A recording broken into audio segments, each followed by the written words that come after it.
இயேசுவின் நாமத்திலே உங்களை வாழ்த்தி 3வது பாடத்திற்கு வரவேற்கிறேன். நாம் இந்த காலாண்டு முழுவதும் தீர்க்க தரிசனங்களை எப்படி ஆராய்வது என்கிற தலைப்பின் கீழாக நாம் படித்து கொண்டு வருகிறோம். தீர்க்க தரிசனம் என்னென்ன என்பதல்ல, தீர்க்க தரிசனங்களை எப்படி படித்தால் அது சரியான முடிவு கொடுக்கும் அப்படின்ற ஒரு கருத்தை சிந்தித்து கொண்டே வருகிறோம். அந்த வகையில் நாம் 2 பாடத்தை முடித்து விட்டோம். 3வது பாடத்துக்கு வரோம்.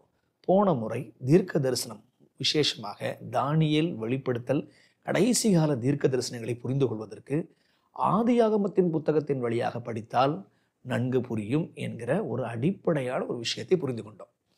தானியேலை புரிஞ்சுக்கணும்னா வெளிப்படுத்தல் போகணும், வெளிப்படுத்தல் புரிஞ்சுக்கணும்னா தானியேலுக்கு போய் படிக்கணும் என்பதை நாம் அறிந்திருக்கிறோம். ஆனால் போன பாடத்தில் ஆதியாகம புத்தகத்தை படித்தால் தானியேல், வெளிப்படுத்தல், கடைசி கால தீர்க்க தரிசனங்கள் புரியும் என்கிற ஒரு விஷயத்தை புரிந்திருக்கிறோம். அந்த வகையில் இன்னைக்கு என்ன படிக்க போகிறோம் அப்படின்னா, கடைசி கால தீர்க்க தரிசன சம்பவத்தை புரிந்து கொள்ள திருமணத்தை குறித்த உதாரணங்கள்லாம் பைபிளில் இருக்குது. அந்த உதாரணங்கள், அந்த ஓமைகள் எல்லாம் புரிந்து கொள்ளும் பொழுது நாம் வெளிப்படுத்தல், தானியேல் தீர்க்கதரிசனத்தை நன்கு புரிந்து கொள்ளலாம். ஏன் அப்படின்னா, நீங்கள் வெளிப்படுத்தல்ல பாருங்க, மணவாட்டி என்ற வார்த்தை எங்கெங்கெல்லாம் வருதுன்னு பாருங்க. கல்யாணம் அப்படின்ற வார்த்தை எங்கே வருதுன்னு பாருங்க. அதுக்கப்புறம் வேசி அப்படின்ற வார்த்தை எங்கே வருதுன்னு பாருங்க. இப்படி நிறைய வார்த்தைகள் வெளிப்படுத்தல்ல இந்த திருமணம் சம்பந்தமான வார்த்தைகள் வருகிறது. எனவே அந்த கடைசி கால தீர்க்கத்தில் சொல்லப்பட்டிருக்கிற அந்த திருமணம் சார்ந்த கருத்துக்களை எல்லாம் புரிந்து கொள்ள வேத பகுதிகளிலிருந்து திருமணத்தை குறித்த சில உதாரணங்களை எடுத்து படிக்க போகிறோம். அதனால தான் பாடத்தின் தலைப்பு 3வது பாடம் திருமணத்தின் உருவகங்கள் என்கிற தலைப்பின் கீழாக நாம் ஆராய வந்திருக்கிறோம். அப்போ கல்யாணம், திருமணத்தில் ஆவிக்குரிய சத்தியம் இருக்குதா? திருமணம் ஒருத்தர் கல்யாணம் பண்ணிக்கிறாரு, இதில் ஆவிக்குரிய சத்தியம் இருக்குதா? சரி, ஆவிக்குரிய சத்தியங்கள்லாம் இருக்குதுன்றதை நம்ம ஓரளவுக்கு புரிஞ்சு வச்சுருக்கிறோங்க. ஆனால் இன்னைக்கு படிக்க போகிற பாடம் என்னென்னா, அந்த திருமணம் நிகழ்வுகளில் நடக்கிற அந்த சம்பவங்களில் தீர்க்க தரிசனங்கள்லாம் அடங்கி இருக்குது. இதைத்தான் இயேசு கிறிஸ்து ஊமைகளாக சொல்லியிருக்கிறாரு. அப்போ திருமணம் நிகழ்வுகளில், சம்பவங்களில் எதிர்கால சம்பவங்கள்லாம் முன்னுரைக்கப்பட்டிருக்கா? என்னடா இது? சரி, ஒரு உதாரணம் பாருங்க. இது திருமணம் சம்பந்தமான 2 உதாரணம் நான் உங்களுக்கு சொல்கிறேன். உங்களுக்கு ஒரு ஹோம்ஒர்க் கொடுக்குறேன். அந்த ஹோம்ஒர்க்கை நீங்கள் என்ன செய்யுங்க சொல்லுங்கள். ஏற்கனவே ஒரு ஹோம்ஒர்க் கொடுத்துட்டேன். வெளிப்படுத்தல்ல மணவாட்டி, திருமணம், கல்யாண வஸ்திரம், இந்த மாதிரி வேசிங்கிற வார்த்தைகள் எங்கெங்கே வருதுன்றதை நீங்கள் கமெண்ட்ஸில் போடுங்கன்னு சொல்கிறேன். 2வது ஹோம்ஒர்க் நான் உங்களுக்கு சொல்கிறேங்க. அப்போ திருமணம் என்கிற விஷயத்தில் எதிர்கால சம்பவங்கள் உள்ளடக்கி இருக்குது. சரி, ஒரு உதாரணம். கானா ஊர் கல்யாணங்க. ஆண்டவர் கானா ஊர் கல்யாணத்தில் அங்கே ஒரு தேவை இருந்துச்சு. அந்த தேவையை சந்தித்தாருங்க. இதில் தீர்க்க தரிசன காரியம் அடங்கி இருக்குதா? இயேசு என்ன செஞ்சார் என்பதை கவனிங்க. அதில் தீர்க்கதரிசனம் இல்லையான்றதை நீங்கள் சொல்லிடலாம். அங்கே திராட்சரசம் தேவையாக இருந்துச்சு, திராட்சரசம் கொடுத்தாருங்க. இப்போ திராட்சரசம் கொடுத்தாருன்னா குடும்பத்தினுடைய, திருமணத்தினுடைய தேவைகளை சந்திப்பார் என்கிற ஒரு செய்தி, ஒரு பாடம் மட்டும் அங்கே இருக்கிறதா? அல்லது இயேசு கிறிஸ்து திராட்சரசத்தை கொடுப்பது போல தன்னுடைய உயிரையும் கொடுப்பார் என்கிற பாடம் உள்ள இருக்குதா? உங்களுக்கு புரியுதுங்களா? அப்போ இயேசு கிறிஸ்து திராட்சரசத்தை கொடுக்குறாரு என்று சொன்னால் அவர் தான் உயிரையே மரணத்தில் ஊற்றி கொடுக்க போகிறாரு என்று சொல்லி அர்த்தம். அப்போ கானா ஊர் கல்யாணம் ஒரு சத்தியத்தை மட்டும் உள்ளடக்கி வைத்திருக்கிறதா? அல்லது தீர்க்க தரிசன செய்தியும் வச்சிருக்குதா? அவர் மரிப்பேங்கிறத அங்கே கானா ஊர் கல்யாணத்திலே சொல்லிட்டாருங்க. புரியுதா? சரிங்க. இன்னொரு ஓமைங்க, நமக்கு எல்லாருக்கும் ரொம்ப பிரபலமான ஒரு ஓமையை நான் உங்களுக்கு சொல்கிறேன் பாருங்க. மாப்பிள்ளை ஒருத்தர் கல்யாணம் பண்ண பொண்ணு வீட்டுக்கு வராருங்க. சரிங்களா? அப்படி வரும்போது 10 கன்னிகைகள் இருந்து வரவேற்கிறாங்க. இந்த ஓமை எங்கே இருக்கிறது? மத்தேயு 25ங்க. 10 கன்னிகைகள் ஓமையானது இயேசுவினுடைய திருவருகை குறித்து சொல்லுகின்ற ஒரு ஓமையாகும்.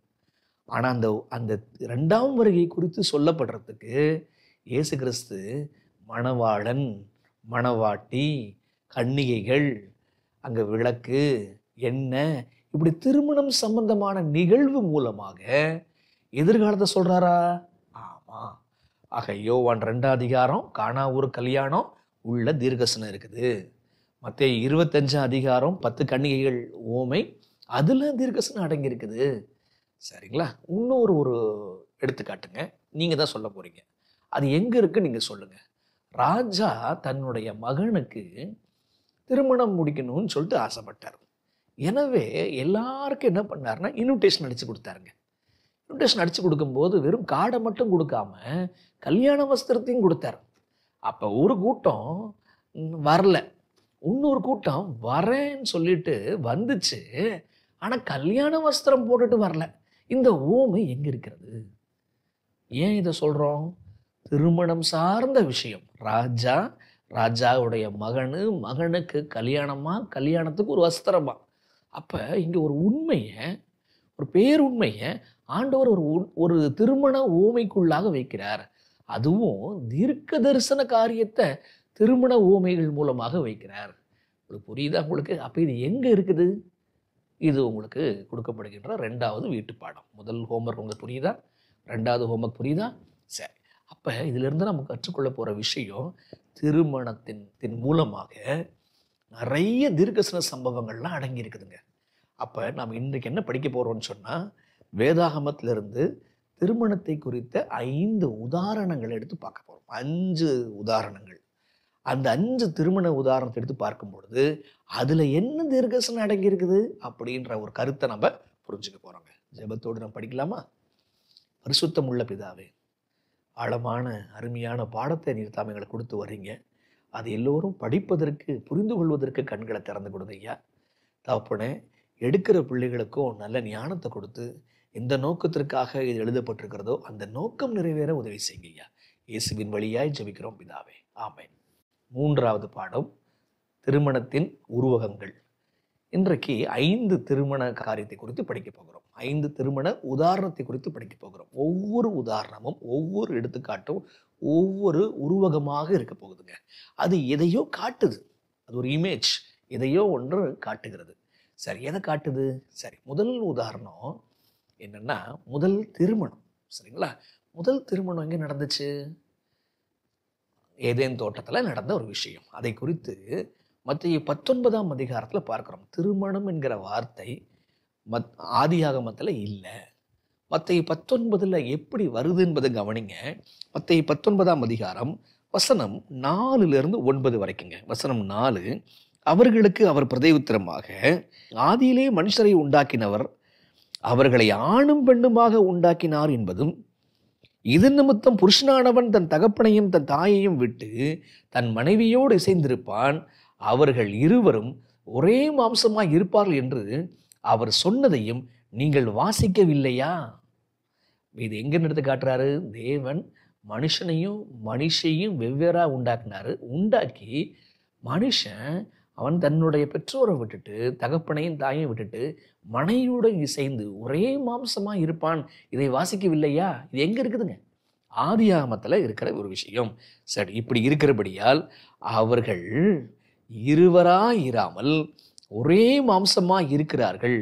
ஆகையால் தேவன் நினைத்ததை மனுஷன் பிரிக்காதிருக்க கடவன் என்றார். அப்ப ஆதியாகமத்துல சொல்லப்பட்டிருக்கிற விஷயத்த ஆண்டவர் எடுத்து இங்க சொல்றாரு. ஆக ஒரே மாம்சமா அவங்க மாறணும்பா. ஒரே மனசு, ஒரே உடல், ஒரே யோசனையா மாறணும். இரு உடல் ஓர் உயிரா மாறணும். எனவே அவங்களை பிரிக்க கூடாது, விவாகரத்து கூடாது அப்படின்னு சொல்றார். வசனம் 7, அதற்கு அவர்கள், அப்படியானால் தள்ளுதற் சீட்டை கொடுத்து அவளை தள்ளிவிடலாம் என்று மோசே ஏன் கட்டளையிட்டார் என்றார்கள். இப்ப ஆண்டவர் வசனத்தை காட்ட அவங்களும் வசனத்தை காமிச்சு கிடுக்கு பிடிக்க போடுறாங்களாம். சரிங்களா? இப்ப என்ன சொல்ல நடக்குது பாருங்க. வசனம் 8, அதற்கு அவர், உங்கள் மனைவிகளை தள்ளிவிடலாம் என்று உங்கள் இருதய கடினத்தின் நிமித்தம் மோசே உங்களுக்கு இடம் கொடுத்தார், ஆதி முதலாய் அப்படி இருக்கவில்லை. நீங்க தொந்தரவு பண்ணி கேட்டீங்கன்னு சொல்லி கொடுத்தாரே ஒழிய அது தேவனுடைய ஒரிஜினல் டிசைன் கிடையாது. தேவனுடைய டிசைன் என்ன?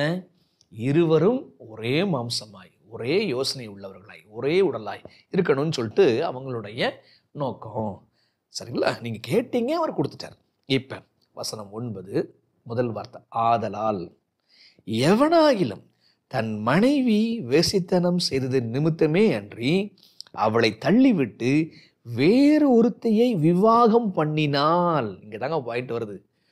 ஒரு கணவன் ஒரு மனைவியை தள்ளி விட்டுட்டு இன்னொருத்திய விவாகம் பண்ணினால் என்று வரும்பொழுது ஏற்கனவே அங்க மனுஷன் மனுஷிக்கு என்ன நடந்திருக்குதுங்க? விவாகம் நடந்திருக்கிறது. விவாகம் என்ற வார்த்தை நேரடியாக வரல, வசனம் 9 வரும்போது தான் லேசாக நம்ம புரிஞ்சுக்க முடியும். விவாகம் என்ற வார்த்தையே இல்லையே, அவ விவாகம் நடந்துச்சா அப்படின்னு கேட்கக்கூடாது. அங்கே கணவன் என்ற வார்த்தை வருது, மனைவின்ற வார்த்தை வருது. ஸோ இதை வச்சு நம்ம என்ன செய்கிறோம்னு சொன்னால் அங்கே திருமணம் நடந்திருக்குது அப்படின்ற ஒரு கருத்துக்கு நம்ம கொண்டு போகிறோம். ஆக இங்கே என்ன பார்க்குறோம்? மனுஷன் மனுஷன் என்ன செய்யணுமா?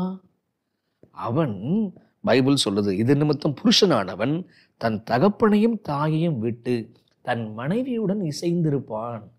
அப்ப ஏன் இசைந்திருக்கணும்? அப்பதான் அவங்க ஒன்னா மாற முடியும். ஆக ஆண்டவர் மனுஷனை படைத்தார், மனுஷியை படைத்தார். மனுஷன் தன்னுடைய குடும்பத்தை விட்டு வரணும், தன்னுடைய பெற்றோரை விட்டு வரணும். சரிங்களா? இப்ப மனைவி என்ன செய்யணும்? சங்கீதம் 45, சங்கீதம் 45க்கு வாங்க. சங்கீதம் 45 வசனம் பாருங்க, வசனம் 10, 45:10 என்ன சொல்லுது? குமாரத்தியே கேள், நீ உன் செவியை சாய்த்து சிந்தித்துக்கொள், உன் ஜனத்தையும் உன் தகப்பன் வீட்டையும் மறந்து விடு. என்னவா? குமாரத்தியே கேளு, டாட்டர் கேளு, நீ உன் ஜனத்தையும் உன் தகப்பன் வீட்டையும் மறந்து விடு. அப்படி தகப்பனையும் தகப்பன் வீட்டையும் மறந்து விட்டால் என்ன நடக்குமா? அப்பொழுது ராஜா உன் அழகில் பிரியப்படுவார், அவர் உன் ஆண்டவர், ஆகையால் அவரை பணிந்து கொள். எவ்வளவு அழகா வருது. அப்ப கணவன் தன்னுடைய தகப்பனை விட்டு வரணும், மனைவி தகப்பன் வீட்டை, தகப்பன் வீட்டார, தகப்பன் வீட்டில் உள்ள பொருட்களை எல்லாத்தையும் மறந்துடணும். சரிங்களா? ஆக கணவனும் விட்டுட்டு வரணும், மனைவியும் விட்டுட்டு வரணும். இப்படி விட்டுட்டு வந்தாங்கன்னா இருவரல்ல, அவங்க ஒருவர். இருவரும் ஒருவராய் ஒரே ஆளா மாறுறாங்க. இதுதாங்க ஆதியாகமம் 2 இருக்கிற விஷயம். இதுதாங்க மத்தேயு 19 இயேசு உறுதி அளிக்கிறார். இப்ப இதற்கான ஜோடி வசனம், என்னைக்குமே ஒரு வசனத்தை இதற்குடைய தொடர்ச்சி எங்க இருக்குது என்று சிந்திக்க வேண்டும். சரிங்களா? அப்ப இருவரும் ஒரே உடலாய் ஒரே ஆளாய் என்ன செய்யறாங்க? மாறுறாங்க. அதனுடைய அர்த்தம் என்ன? அந்த அர்த்தத்தை பவுல் தான் நமக்கு விளக்கம் கொடுக்குறாரு. எபேசியர் 5 அதிகாரத்துக்கு வந்துருங்க. எபேசியர் 5 அதிகாரத்துக்கு வந்துட்டீங்கன்னா, எபேசியர் 5 அங்க சொல்லப்பட்டிருக்கிற அதே வார்த்தை திரும்பியும் விளக்கப்படுகிறதை கவனிங்கள். என்ன வார்த்தை? வசனம் 31, இது நிமித்தம் மனுஷன் தன் தகப்பனையும் தன் தாயையும் விட்டு தன் மனைவியுடன் இசைந்து இருவரும் ஒரே மாம்சமாக இருப்பார்கள். ஆதியாகமத்தில் படிச்சோமா? மத்தேயு 19 படிச்சோமா? அதே விஷயத்தை பவுலார் கையாளுகிறார். இப்ப 32 பாருங்க, விளக்கம் கொடுக்கிறார். அவங்க தகப்பன் தாயை விட்டு என்ன செய்யணும்? ஒரே மாம்சமா மாறணும்னு சொல்லப்பட்டிருக்கு இல்லையா? அர்த்தம் என்ன? இந்த 32 இந்த ரகசியம் பெருசு. இதுல என்ன ரகசியம் இருக்குது? இந்த ரகசியம் பெரியது. நான் கிறிஸ்துவை பற்றியும் சபையை பற்றியும் சொல்லுகிறேன். அப்ப கணவன் மனைவி இவங்க 2 பேரும் அவங்க இடத்துல இருந்து பிரிஞ்சு வந்துடணும். வந்துட்டு ஒரே மாம்சமாய் ஒரே சிந்தை உள்ளவர்களாய் மாறணும்னு இருக்க. அதுல ஒரு ரகசியம் இருக்கியா? என்ன ரகசியம்? அது கிறிஸ்துவை பற்றி சபையை பற்றி பேசப்படுது. என்னப்பா அது? ஒரு மாப்பிள்ளை ஒரு பொண்ணை கல்யாணம் பண்றாங்க. இப்ப இவங்க 2 பேரும் சேர்ந்து ஒன்னா மாறணும், ஒரே சிந்தை உள்ளவர்களாக மாறணும், பிள்ளைகளை பெற்றெடுக்கணும் அப்படின்னு நினைச்சா அது மட்டும் நோக்கம் கிடையாது. நோக்கம் என்ன அப்படின்னா, அது ஒரு உருவகம், அதுல ஒரு நிழல் இருக்குது, நிஜத்தை காட்டுது. என்ன நிழல், என்ன நிஜம்? அது அந்த திருமண காரியம், மாப்பிள்ளை பொண்ணு இருக்குதே, அந்த காரியங்கள்லாம் கிறிஸ்துவை பற்றியும் சபையை பற்றியும் விளக்குது. இப்ப யாரு மாப்பிள்ளை, யாரு பொண்ணு? மாப்பிள்ளை யாரை குறிக்கிறாங்க, பொண்ணு யாரை குறிக்கிறாங்க? மாப்பிள்ளை இயேசு கிறிஸ்து, பொண்ணு சபையா. புரியுதா உங்களுக்கு? பாருங்க, எப்படி வருது பாருங்க. எபேசியர் 5:24-25. ஆகையால் சபையானது கிறிஸ்துவுக்கு கீழ்ப்படுகிறது போல மனைவிகளும் தங்கள் சொந்த புருஷர்களுக்கு எந்த காரியத்திலேயும் கீழ்ப்படிந்திருக்க வேண்டும். புருஷர்களே, உங்கள் மனைவிகளில் அன்பு கூறுங்கள், அப்படியே கிறிஸ்துவும் சபையில் அன்பு கூர்ந்து. 24-25. கிறிஸ்து சபையில அன்பு கூர்ந்தது போல நீங்க உங்க மனைவிகள்கிட்ட நீங்க அன்பு கூறுங்க. புருஷர்களுக்கு என்ன சொல்றாரு? கிறிஸ்து சபையில அன்பு கூர்ந்தது போல புருஷர்களே நீங்க அன்பு கூறுங்கன்றார். சரி, மனைவிகள்கிட்ட வரும் என்ன சொல்றாரு? சபையானது எப்படி கிறிஸ்துவுக்கு கீழ்ப்படிந்து நடந்தது போல நீங்க உங்க புருஷரை கனப்படுத்துங்க. உங்க புருஷரை நீங்க கனப்படுத்துங்க. நீங்க எல்லா காரியங்களிலும் உங்க புருஷரை கீழ்ப்படிஞ்சிருங்க. ஆக கணவன் மனைவி, மாப்பிள்ளை பொண்ணு. மாப்பிள்ளை யாரு, பொண்ணு யாரு? மாப்பிள்ளை இயேசு கிறிஸ்து, பொண்ணு சபை. சரி, இப்போ அந்த சம்பவத்துக்கு வருவோங்க. அப்படி மாப்பிள்ளை பொண்ணு திருமணம் ஆகணும்னா என்ன செய்யணும்? ஆதியாகமத்தில் படித்தோமே, மத்திய 19 படித்தோமே. மாப்பிள்ளை முதல்ல அவர் தன்னுடைய பெற்றோரை விட்டு வரார். மனைவி அதுக்கப்புறம் அவங்கள விட்டு வராங்க. இப்போ மாப்பிள்ளை இயேசு கிறிஸ்துவானால் இயேசுவானவர் எங்கிருந்து வருவதாக திருமண உருவகம் சொல்லுகிறது? உங்கள் குடும்பம் நடத்துறதுக்கு இவங்க வர்றாங்க, அவங்க அங்கிருந்து வராங்க. அப்படி இருக்கும் பொழுது இப்போ நீங்கள் சொல்ல வேண்டியது, மாப்பிள்ளை வராருன்னா இயேசு கிறிஸ்து எங்கேருந்து வரணும்? மாப்பிள்ளை அவங்க அப்பாட்டேருந்து வராருன்னா மாப்பிள்ளையாகிய இயேசு கிறிஸ்து எங்கேருந்து வராரு? அவர் பரலோக பிதாட்டேந்து வராரு, இந்த உலகத்துக்கு வராரு. இப்படி பரலோக பிதாட்டேந்து அவர் வரும்பொழுது பரலோகத்தெல்லாம் விட்டுட்டு இந்த பூலோகம், இந்த சாபத்துக்கு உட்பட்ட உலகத்துக்கு வந்தா சபையானது அது எதை மறந்துடும்? உன் தகப்பன் வீட்டை மறந்துரு, தகப்பன் வீட்டு உள்ள பொருளெல்லாம் சம்பத்தெல்லாம் மறந்துரு அப்படின்னு சொல்லப்பட்டது போல இங்க பொண்ணு சபையை குறிக்கிறது. சபை உலகத்திலிருந்து ஆண்டவர் பிரிச்செடுத்தார். உலகத்தை மறந்துரு. புரியுதா? அப்ப மாப்பிள்ளை பொண்ணுக்கு கல்யாணம், மாப்பிள்ளை அவங்க வீட்டை விட்டு வரணும், பொண்ணு அவங்க வீட்டை விட்டு வரணும். இதுல சுவிசேஷம் அடங்கி இருக்குதா? இதுல ரட்சிப்பின் திட்டம் அடங்கி இருக்குதா? இதுல கிறிஸ்துவை பற்றின தீர்க்க தரிசனம் அடங்கி இருக்குதா? ஆமா, கிறிஸ்து மாப்பிள்ளை மாதிரி அவர் பிதாவை விட்டு வருவார் என்பதை ஒவ்வொரு திருமணமும் சொல்லிக்கிட்டே இருக்குதுங்க. இதைத்தான் இந்த ரகசியம் பெருசு, இந்த ரகசியம் பெருசுன்றார். அப்ப இந்த கல்யாண காரியம் இருக்குது பாருங்க, ஆண்டவர் இந்த உலகத்துல உள்ள மக்களுக்காக தாங்க வச்சார். தூதர்களுக்கெல்லாம் கல்யாணம் கிடையாதுங்க. சரிங்களா? தீர்க்கதரிசி சொல்லும் போது சொல்லுவாங்க, ஆண்டவர் இந்த மாதிரி கணவன் மனைவி என்கிற புதிய ஏற்பாடை, புதிய திட்டத்தை இந்த உலகத்துல தான் ஆரம்பிச்சாரு. அப்படின்னா பாருங்க, இந்த கணவன் மனைவி என்கிற அந்த ஒரு நியமனத்துக்குள்ள ஒரு ரகசியம் இருக்குது, ஒரு தீர்க்கதரிசனம் இருக்குது. தீர்க்கதரிசனம் கிறிஸ்து வருவார். கிறிஸ்து வந்தார்னா சபையானது அது உலகத்திலிருந்து பிரிஞ்சு வரும் என்கிற தீர்க்க தரிசனத்தையும் சொல்லுது, நம்பிக்கையும் அளிக்கிறது. ஆக முதல் திருமணம், இதுதான் முதல் விஷயம். இது நம்ம கற்றுத்தர முதல் பாடம் என்ன? கிறிஸ்து அவங்க அப்பா விட்டு வந்தார். அவங்க அப்பா விட்டு வந்ததுனால சபையானது உலகத்தை விட்டு வரும், உலகத்தையே மறக்கும் என்கிற ஒரு பாடத்தை நம்ம மனசுல வச்சுக்கணும். ஆக கொஞ்சம் யோசிங்க, நம்ம சபையாகி நம்ம உலகத்தை மறந்துட்டோமா? உலகத்தை மறக்கலைன்னா எப்படிங்க ஒரே மாம்சமா மாற முடியும் கிறிஸ்துவோட? எப்படிங்க சபையில ஆத்துமாக்கள் சேருவாங்க? சரிங்களா? சரி, ஆக 5 திருமணத்தை குறித்து படிப்போம்னு சொன்னேன். முதல் விஷயம், முதல் திருமணம், ஏதேனில் நடந்த முதல் திருமணம். சரி, 2வது விஷயத்துக்கு வரோம். அது எசேக்கியேல் 16ஆம் அதிகாரத்துல சொல்லப்பட்டிருக்கிற ஒரு திருமணங்க. அது இஸ்ரவேல் தேசத்தை ஆண்டவர் திருமணம் முடிக்கிறார். எங்க சொல்லப்பட்டிருக்குது? எசேக்கியேல் 16ஆம் அதிகாரத்துக்கு வாங்க. எசேக்கியேல் 16ஆம் அதிகாரத்துக்கு வந்துட்டீங்கன்னா அங்க என்ன சொல்லப்பட்டிருக்குன்னு பாருங்க. எசேக்கியேல் 16:3 நான் வாசிக்கிறேன். 16:3, கர்த்தராகிய ஆண்டவர் எருசலேமுக்கு சொல்லுகிறார், கானான் தேசமே உன் உற்பத்திக்கும் உன் பிறப்புக்கும் இடம். இப்ப இது யாரு குறித்து பேசுறாருன்னா, இஸ்ரவேல் தேசத்தை குறித்து பேசுகிறாரு. அவங்களுடைய பிறப்பிடம் எது? நேட்டிவிட்டி எது அப்படின்னா, கானான் தேசத்துல நீ பிறந்த. சரி, பிறந்த போது நீ எப்படி இருந்த? அடுத்த வசனம் பாருங்க. உன் பிறப்பின் வர்த்தமானம் என்னவென்றால், நீ பிறந்த நாளிலே உன் தொப்புள் அறுக்கப்படவும் இல்லை, நீ சுத்தமாவதற்கு தண்ணீர் குளிப்பாட்டப்படவும் இல்லை, உப்பால் சுத்திகரிக்கப்படவும் இல்லை, துணியிலே சுற்றப்படவும் இல்லை. அப்ப உன்னுடைய பிறப்பிடம் எது? இஸ்ரவேல் தேசத்தினுடைய பிறப்பிடம் கானான் தேசம். சரி, அந்த தேசம் புறப்படும் பொழுது அதை யாராவது சுத்தம் பண்ணாங்களா? அதை யாராவது பராமரிச்சாங்களா? ஒன்றும் கிடையாது. சரிங்களா? இப்ப அடுத்த வசனம் பாருங்க.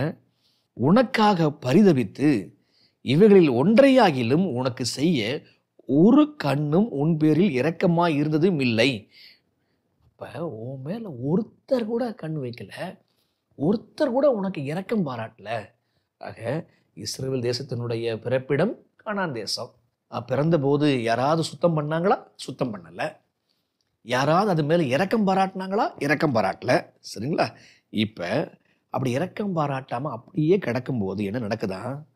அப்படியே யாரோ ஒருத்தர் அந்த பக்கமா வராரு. யார் அவரு? வசனம் 6ங்க. 5 வரைக்கும் வசிச்சோமா? வசனம் 6. நான் உன் அருகே கடந்து போகும்போது, யாரா? நான் உன் அருகே கடந்து போகும்போதும் மிதிக்கப்படுவதற்கு ஏதுவாய் நீ உன் இரத்தத்தில் கிடக்கிறதை கண்டு உன் இரத்தத்தில் கிடக்கிற உன்னை பார்த்து பிழைத்திரு என்றேன். நேசரு அந்த பக்கமா போறாரு. அந்த குழந்தை சுத்தம் பண்ணப்படாம, தொப்புள் குடி அறுக்கப்படாம, அப்படியே தொப்புள் குடி அறுக்கப்படாம அப்படியே கடந்து இருக்கும் போது விட்டா செத்துருங்க. இப்ப நேசர் அந்த பக்கமா வராரு. ஆண்டவர் சொல்றாரு, நீ பிழைத்திரு. ஆம், உன் இரத்தத்தில் கிடக்கிற உன்னை பார்த்து பிழைத்திரு என்று சொன்னேன். இப்ப பராமரிக்கிறதுக்கு ஒருத்தர் வந்துட்டாரு. நீ பிழைத்திரு. உடனே பிழைப்பு வந்துச்சுங்க. ஆக இஸ்ரவேல் தேசம் கானான் தேசத்தில் பிறந்துச்சு. இஸ்ரவேல் தேசம் பிறக்கும் பொழுது அதுக்கு சுத்தம் பண்ணப்படுறதுக்கு யாரும் சுத்தம் பண்ணல. அதற்கு இரக்கம் காட்டுறதுக்கு யாரும் இல்லை. ஆண்டவர் அந்த பக்கமா போகும்போது அதை பராமரிச்சு அதுக்கு நீ பிழைச்சிரு, உயிர் நான் கொடுக்குறேன் அப்படின்னு சொல்லிட்டு உயிர் கொடுத்தாரு. சரி, இப்ப வசனம் 7 பாருங்க. இப்படி பராமரிக்கிறார் இல்லையா? உயிர் வந்துச்சு இல்லையா? உயிர் வந்ததுனால வளர்ந்துச்சா? பார்க்கலாம். உன்னை வயலின் பயிரை போல அநேகமாயிரமாய் பெருகும்படி வைத்தேன். நீ வளர்ந்து பெரியவளாகி மகா சௌந்தரியவதியானாய். என்னவா? நீ பயிர் வளர்ற மாதிரி கிடுகிடுன்னு சொல்லப்பட, நீ வளர்ந்து பெரியவளாகி பெரிய பிள்ளையா நீ மாறினம்மா, பெரிய சௌந்தரியவதியாய் மாறினாய். அப்ப இஸ்ரவேல் தேசம் அது அப்படியே வளருது. கொஞ்சம் பேரா இருந்த இஸ்ரவேல் தேசம் அநேகம் பேரா மாறுச்சு. சரி, இப்ப நீங்க கவனிக்க வேண்டியது வசனம் 8 பாருங்க. நான் உன்னை அருகே கடந்து போன போது உன்னை பார்த்தேன். அதாவது இது பெரிய ஆளா, நீ பெரிய பிள்ளையா மாறிட்ட அப்படின்னு சொன்னார்ல. எது பெரிய பிள்ளை? யாரு? இஸ்ரவேல் தேசத்தை பத்தி தான் பேசிட்டு இருக்காருங்க. நீ பெரிய பிள்ளையா மாறிட்ட, ரொம்ப அழகு வந்துருச்சு. சரிங்களா? என்ன அழகு? எதை பத்தி பேசிட்டு இருக்கு? சரீர பிரகாரமான அழகா? வேற ஏதோ சொல்லிட்டே இருக்கிறாங்க. பிறப்பை பத்தி சொல்றாரு, தொப்புள் கூடி அறுக்கலன்னு சொல்றாரு, சுத்தம் பண்ணப்படலைன்றாரு, அப்புறம் நான் உன்னை பராமரித்தேன், நான் உனக்கு உயிர் கொடுத்தேன் அப்படின்றாரு. இப்போ நீ வளர்ந்த, நீ பெரிய பிள்ளையா மாறி ரொம்ப அழகாக மாறின, நீ லட்சணமாக மாறின அப்படின்னு சொல்றாரு. வசனம் 8. நான் உன் அருகே கடந்து போன போது உன்னை பார்த்தேன். இதோ உன் காலம் பருவ காலமாய் இருந்தது. அப்பொழுது உன் வஸ்திரத்தை உன்மேல் விரித்து உன் நிர்வாணத்தை மூடி உனக்கு ஆணையிட்டு கொடுத்து உன்னோடு உடன்படிக்கை பண்ணினேன் என்று கர்த்தராகிய ஆண்டவர் சொல்லுகிறார். இவ்விதமாய், ரொம்ப அழகான வார்த்தை வருது பாருங்க, இவ்விதமாய் நீ என்னுடையவளானாய். கவனிச்சிங்களா? இவ்விதமாய் நீ யாருடையவளா மாறினேன்னு? ஆண்டவருடையவளா மாறின. அப்ப நீங்க புரிந்து கொள்ள வேண்டியது, கானான் தேசம் யாரும் பராமரிக்க ஆள் இல்லை, ஆண்டவர் தான் உயிர் கொடுத்தாரு, சோறு கொடுத்தாரு, வளர்த்தாரு, புள்ள வளர்ந்துச்சு, லட்சணமாக வளர்ந்துருச்சு, இப்போ பருவம் வந்துச்சு. இப்போ ஆண்டவர் அந்த பிள்ளைய திருமணம் முடிக்கிறாரு, உடன்படிக்கை செய்கிறாரு. உடன்படிக்கை செய்து அந்த பிள்ளை தன்னுடைய பிள்ளையா மாற்றுகிறார். நீ என்னுடையவள் என்று ஆண்டவர் சொல்லுகிறார். இப்ப பாருங்க, வசனம் 8 வருஷமா வசனம் 9 பாருங்க. இப்ப நான் உன்னை ஜலத்தினால் முழுக்காட்டி உன்னை இரத்தமர ஸ்நானம் பண்ணிவித்து உனக்கு எண்ணெய் பூசி என்ன செய்கிறாரா? ஆண்டவர் ஜலத்தினால கழுவுறாராம். அப்புறம் பாருங்க, ஜலத்தினால கழுவி சித்திரல் உடைய உனக்கு உடுத்தி சாயந்தீர்ந்த பாதரட்சைகளை உனக்கு தரித்து கட்ட மெல்லிய புடவையும் மூடிக்குழு பட்டு சால்வையும் உனக்கு கொடுத்து. ஆண்டவர் என்ன பண்றாரு? எப்படி அழகுள்ளவளா மாத்துறாரு பாருங்க. திருமணத்தை முடிச்சுட்டு அவர் என்ன பண்றாரு? அவர் சுத்தம் பண்றாரு. அதுக்கப்புறம் பட்டு சேலை வாங்கி கொடுக்குறாரு. அதுக்கப்புறம் என்ன பண்றாரு? உன்னை ஆபரணங்களால் அலங்கரித்து என்ன பண்றாரு? அடுத்தது சுத்தம் பண்ணிட்டு பட்டுப்புடவையை கொடுத்துட்டு ஆபரணத்தால் அலங்கரித்து. இப்ப வசனம் 13, இவ்விதமாய் பொன்னினாலும் வெள்ளினாலும் நீ அலங்கரிக்கப்படுவாய். அப்படி பொன்னினாலும் வெள்ளினாலும் அலங்கரிக்கப்பட்ட. ஓகே, வசனம் 14 பாருங்க. உன் அழகினாலே உன் கீர்த்தி புறஜாதிகளுக்குள்ளே பிரசித்தமாயிற்று. நான் உன்மேல் வைத்த என் மகிமையினாலே அது குறைவற்றதா இருந்தது என்று கர்த்தராகிய ஆண்டவர் சொல்லுகிறார். உன்னுடைய அழகு பிரசித்தமாயிற்று. எதுக்குள்ள போய் பிரசித்தமாயிற்று? புறஜாதி தேசங்களுக்குள்ள. அப்ப எப்படி அந்த அழகுல என்ன பெரிய ஸ்பெஷாலிட்டி இருக்குது? அந்த பெண்ணிட்டெல்லாம் ஒன்று அழகெல்லாம் ஒன்றும் பெருசா இல்லை.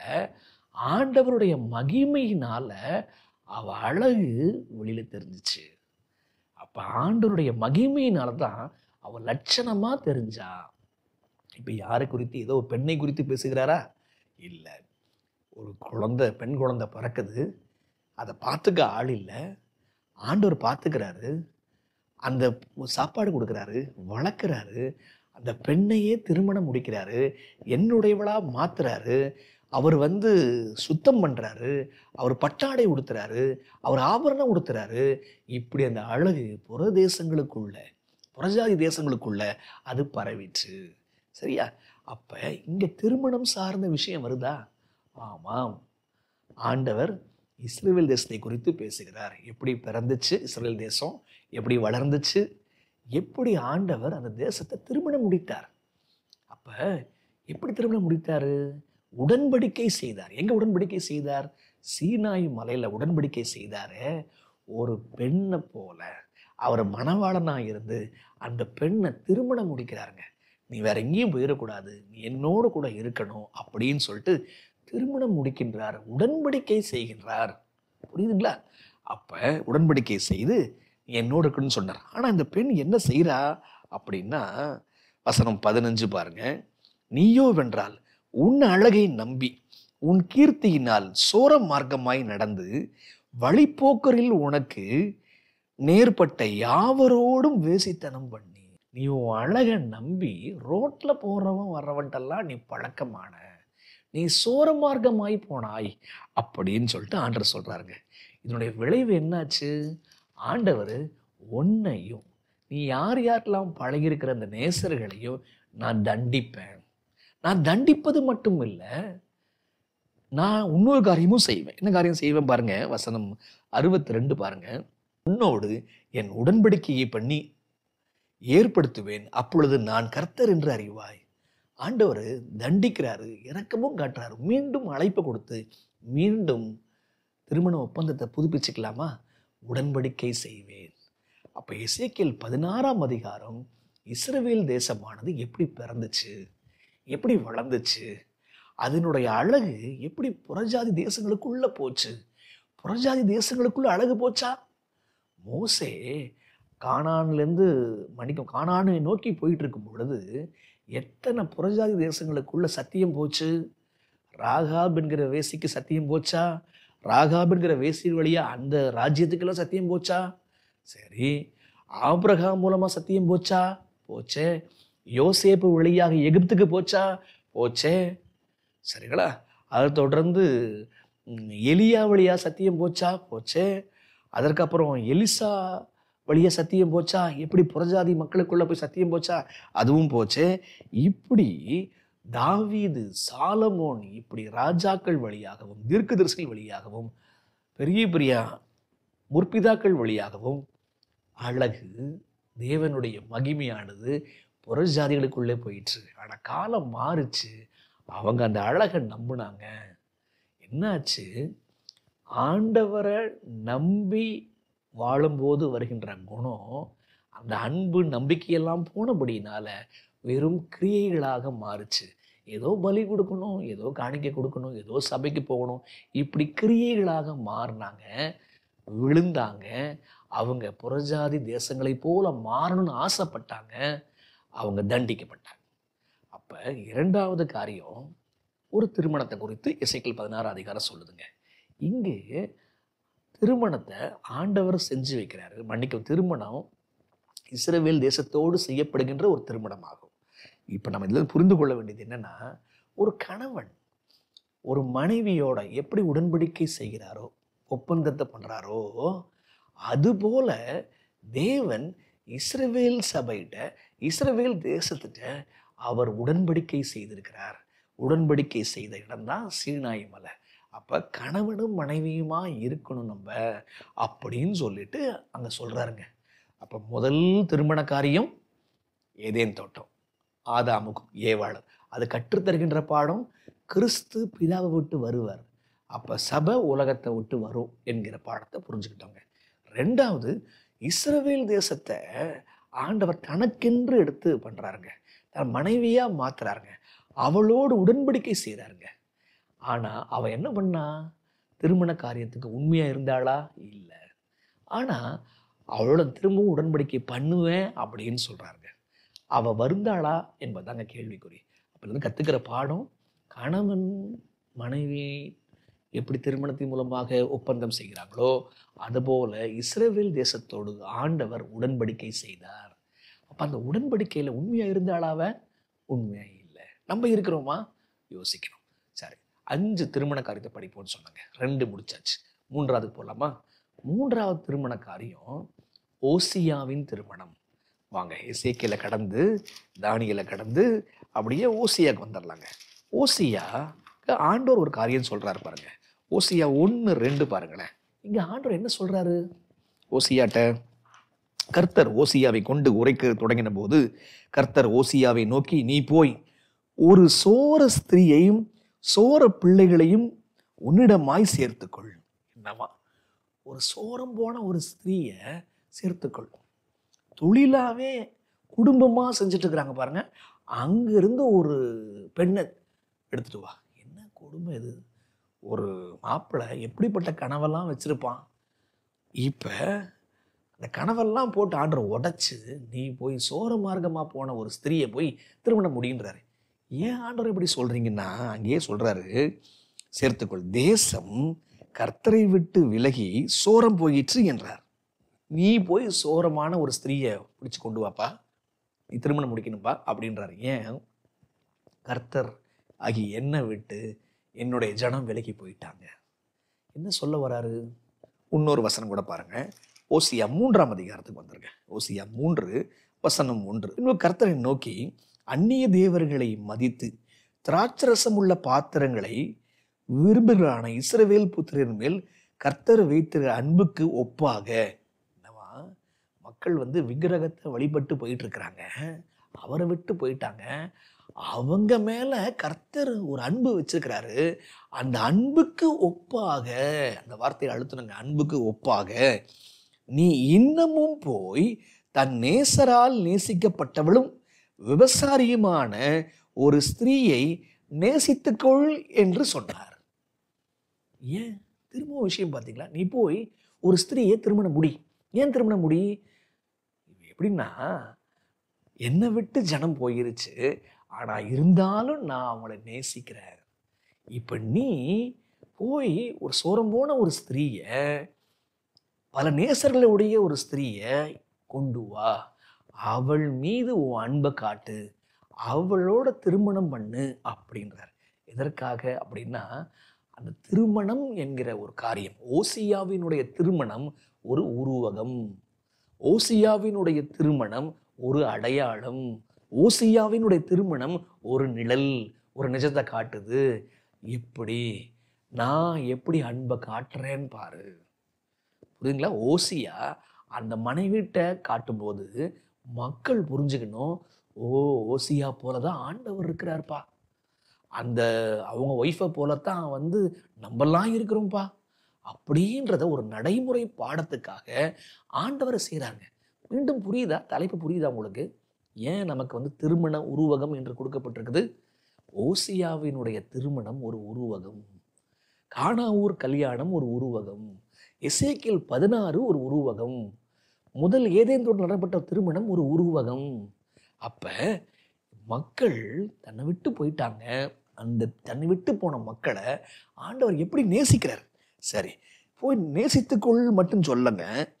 என்ன செஞ்சாரு பாருங்க ஓசியா. வசனம் 2, அப்பொழுது நான் அவளை எனக்கு 15 வெள்ளிக்காசுக்கும் 1.5 வார்கோதுமைக்கும் கொண்டு அவளை நோக்கி, நீ வேசித்தனம் பண்ணாமலும் ஒருவனையும் சேராமலும் அநேக நாள் எனக்காக காத்திரு, உனக்காக நானும் காத்திருப்பேன் என்றேன். என்ன பண்றாப்புல? மீட்க போறாப்புல. விலக்கரையத்தை கொண்டு போய் கொடுத்துட்டு சோரம் போன ஸ்திரீய, சோரம் போன மனைவிய மீண்டுமாக மீட்டெடுத்து கொண்டு வராப்புலங்க. அப்ப முதல்ல போய் விவாகம் பண்ணுனா இதே மாதிரிதான் ஆண்டவர் விவாகம் பண்றாரு. அன்பு வைனா ஆண்டவரும் அன்பு வைக்கிறாருங்க. இப்போ மனைவியை திருமணம் முடிச்சு திரும்பியும் போயிட்டா இப்ப என்ன நடக்குது அப்படின்னா, இப்ப நீ போய் மீட்டெடுத்துட்டு கொண்டு வா. அப்ப இந்த மீட்டெடுத்து கொண்டு வான்றது யாரை காட்டுது? இந்த செயல், இந்த உருவகம் எதை காட்டுகின்றது? இயேசு கிறிஸ்து சபையை அவர் மீட்டெடுப்பாரு. யாரை மீட்டெடுப்பாரு அப்படின்னா, மன்னிக்கவும், அவரு பிரிந்து சென்ற சபையை, சோரம் போன சபையை அவர் மீட்டெடுப்பாரு. அப்ப இது இருக்கு பார்த்தீங்களா? ஓசியாவுடைய காரியம், ஓசியாவுடைய அன்பு தேவனுடைய அன்பு காட்டுது. அங்க சோரம் போன மனைவி சபையினுடைய காரியத்தை காட்டுதுங்க. சரிங்க, இப்ப பைபிள்ல இங்க ஒரு ஸ்திரீ சோரம் போயிட்டா. இப்போ வெளிப்படுத்தல்ல அதே மாதிரி விஷயம் நடந்திருக்குதா? வெளிப்படுத்தல் 17ஆம் அதிகாரத்துக்கு வாங்க. வெளிப்படுத்தல் 17க்கு வந்தீங்கன்னா முதல் வசனத்தை கவனிங்களா. வெளிப்படுத்தல் 17:1, 7 கலசங்களையும் தன் 7 தூதரில் ஒருவன் வந்து என்னோட பேசி, நீ வா, திரளான தண்ணீர்கள் மேல் உட்கார்ந்திருக்கிற மகா வேசியோடு பூமியின் ராஜாக்கள் வேசித்தனம் பண்ணினார்களே, அவளுடைய வேசித்தனமாகிய மதுவால் பூமியின் குடிகளும் வெறி கொண்டிருந்தார்களே. இங்கே ஒரு மகா வேசி இருக்கிறத பார்க்கிறோம். அந்த மகா வேசிக்கு வெளிப்படுத்தல் 17ஆம் அதிகாரத்துல பாபிலோன்னு சொல்லிட்டு பேர் இருக்குங்க. இது 3வது வீட்டு பாடம். அந்த வசனம் எங்க இருக்கு? 17 வருது. அந்த ஸ்திரீக்கு பேரு மகா பாபிலோன். அப்ப மகா பாபிலோன் வேசியோடு பூமியின் ராஜாக்கள்லாம் வேசித்தனம் பண்ணினாங்க. வேசித்தன மதுவால் பூமியின் மக்கள் எல்லோரும், குடிகள் எல்லோரும் வெறி கொண்டிருந்தாங்க. சரிங்களா? இப்ப 18ஆம் அதிகாரத்துக்கு வாங்க. வசனம் 2, பாபிலோன் மாநகரம் விழுந்ததுன்னு சொல்றாரு. வசனம் 3, அவளுடைய பாபிலோனுடைய வேசித்தனத்தின் உக்கிரமாகிய மதுவை எல்லா ஜாதிகளும் குடித்தார்கள், பூமியின் ராஜாக்கள் அவளோடு வேசித்தனம் பண்ணினார்கள். இது அங்க வெளிப்படுத்தல் 17 வருதா? இப்ப கூடுதலா வர தகவல், பூமியின் வர்த்தகர் அவளுடைய செல்வ செருக்கின் மிகுதியினால் ஐஸ்வர்யவன்களாக மாறினார்கள். அப்ப வேசி, பூமியின் ராஜாக்கள் வேசித்தனம் பண்றாங்க, பூமியின் ஐஸ்வர்யவான்கள்லாம் அவளோட வேசித்தனம் பண்றாங்க, பூமியின் குடிகள் எல்லாம் வேசித்தனம் மதுவை குடிக்கிறாங்க. இப்ப இதனால செல்வம் பெருகுது, ஜாலியா இருக்கிறாங்க அவங்கெல்லாம். இப்ப ஓசியால ஒரு ஸ்திரீ சோரம் போனா, இங்க பாருங்க ஒரு விஷயம், இங்கேயும் ஒரு ஸ்திரீ சோரம் போயிருக்கிறா. இப்ப அந்த ஸ்திரீ சோரம் போன அந்த ஸ்திரீக்கு ஓசியா போய், வாமா, நான் உனக்காக காத்திருக்கிறேன், நீ எனக்காக காத்துரு அப்படின்னு சொல்லிட்டு அழைப்பை கொடுத்தாரா? கொடுத்தார். அந்த சோரம் போன ஸ்திரீக்கு ஓசியா அழைப்பை கொடுக்குறாருன்னு சொன்னா, இங்க சோரம் போன ஒரு ஸ்திரீ ஒருத்தி இருக்கிறா, பூமியே வெறிகோல பண்ணிருக்கிறா. இப்ப அந்த ஸ்திரீக்கு அழைப்பை கொடுப்பாரா? வசனம் 4, 18:4, பின்பு வேறு ஒரு சத்தம் வானத்தில் உண்டாயிருக்கு கேட்டேன், அதுவும் என் ஜனங்களே, நீங்கள் அவளுடைய பாவங்களுக்கு உடன்படாமலும் அவளுக்கு என்னிடம் வாழ்வு அகப்படாமலும் இருப்பதற்கு இருக்கும்படி அவளை விட்டு வெளியே வாருங்கள். இப்ப ஆண்டவர் எப்படி ஓசியா போய் கூப்பிடும்போது என்னுடைய மனைவி தப்பு செஞ்சுட்டா, ஆனா மீட்டெடுக்கணும்னு சொல்லி ஆசைப்பட்டாரோ, அதை போல உலகமே பிரிஞ்சு போயிருச்சுங்க. இப்ப மீட்டெடுக்கணும்னு சொல்லிட்டு ஆண்டவர் பார்க்கிறாரு, என் ஜனம் என்று அழைக்கின்றார். எப்படி? என் மனைவி நான் மீட்டு எடுக்கணும்னு சொல்லிட்டு ஆசைப்பட்டாரோ, அதை போல என் ஜனம் தப்பா போயிட்டாங்க. அதே வைராக்கியங்க. சரி, கேள்வி இங்க சொல்லப்பட்டிருக்கிற அந்த மகா வேசி யாரை குறிக்குது? சீர்திருத்தவாதிகள், சரிங்களா? புராட்டஸ்டன்ட் எழுத்தாளர்கள், சீர்திருத்தவாதிகள் எல்லாரும் சொல்ற விஷயம். வெளிப்படுத்தல் 17ஆம் அதிகாரம் மகா பாபிலோன் யாரை குறிக்கிறது? ரோமன் கத்தோலிக்க திருச்சபையை குறிக்கிறது. சரிங்களா? அப்ப அன்னைக்கு எப்படி வேசி ஓசியாவை விட்டு போனாலோ, தேவனை விட்டு போனாலோ, அந்த ஒப்பந்தத்தை விட்டு போனாலோ, அதே போல ஒரு கூட்டம் தேவனோடு இருந்தாங்க, சத்தியத்தோடு இருந்தாங்க, தேவ மக்களோடு இருந்தாங்க. ஆனா அவர்கள் பிரிந்து போனார்கள். இந்த பிரிந்து போனார்கள் என்கிற வசனம் 1 யோவான்ல வருதுங்க. 1 யோவான்ல எங்க வருது? 4வது வீட்டு பாடங்க. போடுங்க பார்க்கலாம். அவர்கள் நம்மை விட்டு பிரிந்து போனார்கள். அவர்கள் நம்முடையவர்களா இல்லை. இருந்திருப்பாங்கன்னு சொன்னா நம்மளோட இருந்திருப்பாங்க. அப்ப இந்த ஸ்திரீ இருந்தா போயிட்டா, மக்களும் இருந்தாங்க போயிட்டாங்க. அப்படி போனவங்க தான் என்ன பண்றாங்கன்னு சொன்னா பல தவறான காரியங்களை செஞ்சாங்க. இப்ப பழைய ஏற்பாட்டிலும் சபையானது உலகத்தோடு ஒட்டு போச்சு. புதிய ஏற்பாட்டிலும் சபையானது உலக பிரகாரமா போச்சு. போனது மட்டும் இல்லாம அது சபைக்குள்ள பல தவறான காரியங்களை கொண்டு வந்துச்சுங்க. இன்னொரு வீட்டு பாடங்கள், 5வது வீட்டு பாடம், 5வது ஹோம்வொர்க். என்ன புறஜாதியினுடைய பழக்க வழக்கங்கள் கிறிஸ்தவ சபைக்குள்ள வந்துச்சு. நான் ஒன்று சொல்லவா? அங்கேயும் விக்கிரக ஆராதனை, இங்கேயும் விக்கிரக ஆராதனை. சரிங்களா? அங்கே போயிட்டு அந்த காரியத்தை பிடிச்சி கொண்டு வந்துட்டு கிறிஸ்தவ மார்க்கமாக மாற்றியாச்சுங்க. அது மாதிரி வேற என்ன இந்த வாரத்தில் குட் ஃப்ரைடே வருதுங்க. அது புறஜாதியில் என்னவா வரும்? இவங்கெல்லாம் இயேசு கிறிஸ்துவுக்காக அழுகுறாங்க. ஆனால் அன்னைக்கு எதுக்காக அழுதாங்க? உங்களுக்கு ஞாபகம் இருக்குதுங்களா? எசேக்கியேல்ல இருக்குதே. அப்போ அன்னைக்கு அந்த பண்டிகை இன்னைக்கு என்னவா மாறி வந்துருச்சு. புரியுதா? அப்போ அப்போ புறஜாதியினுடைய பழக்க வழக்கங்கள் எல்லாம் உள்ள வந்துருச்சு. சார், இன்னொரு கேள்வி கேட்கவா? மீதமான திருச்சபையில் புறஜாதியினுடைய பழக்க வழக்கங்கள்லாம் வந்திருக்குதா? கமெண்ட்ஸில் போடுங்க. இல்லை சார், டாப் டு பாட்டம் எல்லாம் பியூராக இருக்குது அப்படின்னு சொல்ல முடியுமா? ஆக தேவனுடைய பாருங்க, சபை புறஜாதியினுடைய வழக்கம் உள்ள இருக்குது. என்ன இருக்குது? ஏன் அப்படி இருக்குது? சரிங்களா? தீர்க்க தரிசனம், அந்த ரோமன் கத்தோலிக்க சபையை பற்றின தீர்க்க தரிசனங்கள், அந்த தீர்க்க தரிசனம் இன்னைக்கு பேசப்படுதா? இல்லையே. அவங்களுடைய இசை நமக்குள்ள இருக்குதா? இருக்குதே. எல்லா விசேஷ பாட்டு தானே, அப்படிதான் ஓடிட்டு இருக்குது. ஆனா நம்மளால பிரிச்சு பார்க்க முடிகிறதா? இல்லை. அப்ப அதை பத்தி பேசப்படாத போது எப்படிங்க தெரியும்? நமக்கு பேசப்படுறதே இல்லையே. சரி, அப்ப முதல் திருமணத்தை குறித்து படித்தோம். எசேக்கியேல் 16ஆம் அதிகாரத்தில் இஸ்ரவேல் தேசத்தினுடைய திருமணத்தை குறித்து படித்தோம். 3வது ஓசியாவினுடைய திருமணத்தை குறித்து படித்தோம். ஓசியாவினுடைய திருமணத்தின் மூலமாக நம்ம கற்றுக்கொள்கின்ற விஷயம், ஆண்டவர் அவருடைய ஜனங்களுக்கு மீண்டுமாக அழைப்பு கொடுப்பார். சோரம் போன ஸ்திரீயை என்னுடைய மனைவி என்று சொல்லி உணர்ந்து அவன் அழைப்பு கொடுத்தது போல, அதே போல கடைசி காலத்துல ஆண்டவர் அழைப்பு கொடுக்கிறார், இன்னமும் கொடுப்பார் என்கிற விஷயத்தை புரிந்து கொள்ள வேண்டும். சரி, 4வது ஈசாக்கு ரெபேக்காளினுடைய திருமணங்க. இந்த கதை உங்களுக்கு ஞாபகம் இருக்கா? இந்த கதை ரொம்ப சிம்பிளான கதைங்க.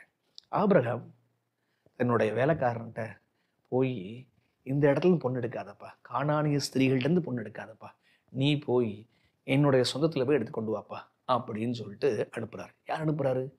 தன்னுடைய வேலைக்காரனாக எலியாசரை அனுப்புகிறார். இப்போ ஆபிரகாம் ஒரு நபர், எலியாசர் என்கிற அவனுடைய வேலைக்காரன் போய் தன்னுடைய எஜமானினுடைய மகனுக்காக திருமணத்துக்காக பொண்ணு பார்க்க போகிறார். நல்லா பாருங்க, 3 ஆண் மக்கள், ஆபிரகாம், ஈசாக்கு, எலியாசர். இப்போ பொண்ணு பார்க்க போகிறாங்க. இப்போ போய் பொண்ணு பார்த்து கொண்டு வராப்பிலங்க. அப்படி கொண்டு வரும்போது அந்த பெண்ணை பார்த்து கேட்குறாங்க, நீ போறியாமான்னு கேட்டதுக்கு, நான் போகிறேன், ஐ வில் கோ அப்படின்னு சொல்லி அந்த பெண்ணு சொல்கிறாங்க. சரி, அப்படி போகிற வழியில் அந்த பெண்ணுக்கு எப்படி கிடைக்குது? எலியாசர் நிறைய ஜெபம் பண்ணுறாருங்க, இல்லையா? நிறைய ஜெபம் பண்ணுறாரு. அதனால தான் அந்த பெண்ணு ஆண்டவர் கொண்டு வந்து சேர்க்குறாருங்க. அங்கே போயும் பேச மாட்டுறாரு வீட்டுக்குள்ளே. முதல்ல ஜெபம் பண்ணிட்டு தான் பேசவே ஆரம்பிக்கிறாருங்க. அப்போ ஜெபமாகவே இருக்குதுங்க. ஆக இந்த ஈசாக்கினுடைய காரியம் வெறும் திருமணமா அல்லது திருமண உருவகமா? ஆபிரகாம், ஈசாக்கு, இங்க எலியாசர். ஆபிரகாம் பிதாவை குறிக்கிறாங்க. பிதாவுக்கு ஒரு பையன், பையனுக்கு ஒரு திருமணம். ஆட்டுக்குட்டிக்கு கல்யாணம்ன்ற வசனம் எங்கேயாவது இருக்கா? இருக்கு. ஆட்டுக்குட்டிக்கு கல்யாணம் வந்துச்சு. இப்ப ஆபிரகாம் தான் மகனுக்கு எப்படி கல்யாணம் பண்ண ஆசைப்பட்டாரோ, பிதா குமாரனுக்கு கல்யாணம் பண்ண ஆசைப்படுறாரு. சரி, இப்ப யார்கிட்ட பொறுப்பு வந்துச்சு? ஒருத்தர்கிட்ட வந்துச்சு. அவர் யாரு? அவர் தான் எலியாசர். எலியாசர் ஜெபம் பண்றார். ஜெபம் பண்ணி ஆண்டவரே, என் எஜமானுடைய பையனுக்கு நல்ல பொண்ணா கிடைக்கணும் அப்படின்னு ஜெபம் பண்றார். அத மாதிரிதான் பரிசுத்த ஆவியானவர் நம்மிடத்தில் வாக்கு கடங்காத பெருமூச்சுகளோடு நமக்காக வேண்டுதல் செய்கிறார். நம்மிடத்துல பேசிட்டு இருக்காருப்பா. திருந்துங்க திருந்துங்கன்னு சொல்லி பேசிட்டே இருக்கிறார், ஜெபம் பண்ணிட்டே இருக்கிறார்.